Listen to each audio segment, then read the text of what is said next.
the owner was taken into hospital, and the cat was just left.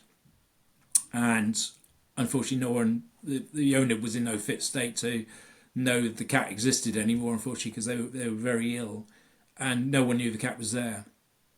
So the cat was there, people heard meowing, and it was a black cat, and I'm not sure how long he'd been in the house. He was called Benny, but his black fur had started to turn white because of all the stress, and because the owner was quite elderly.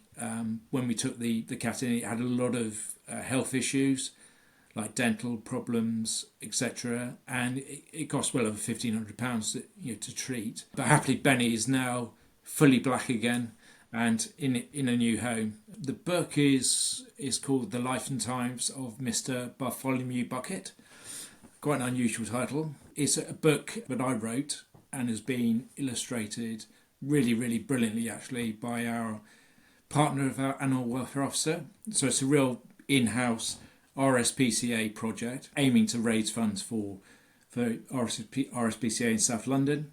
And it's a book, it's set in the 1960s, late 60s, in East London, post-war East London. And I've set it in that time to make it a little bit educational. So it's aimed at children, but I wanted them to understand what life was like perhaps 50, 60 years ago, before internet, mobile phones, PlayStations and things like that. And we geared it towards children, so because obviously they're the pet owners of the future, and potentially the farmers and the welfare inspectors and everything of the future. So that's why we want to aim it at those. And what kinds of animals do they meet along the way? What are these kids going to be learning about? Yeah, so it's mainly farm animals, but also domestic, so dogs and cats, horses, because there's horses on the farm.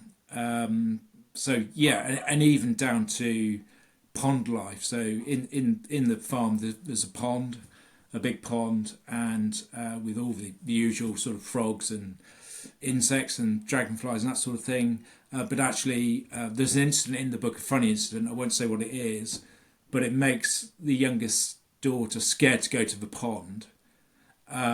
So her brother, who sort of tricked her into making her scared, actually built her own pond. So the book actually shows how you can make your own pond in your garden out of a big bucket, etc. To bring all those frogs and newts and dragonflies and insects into your garden, which is a fascinating thing for any youngster to see and witness, I think. And the RSPCA helps a lot of people with pets in South London.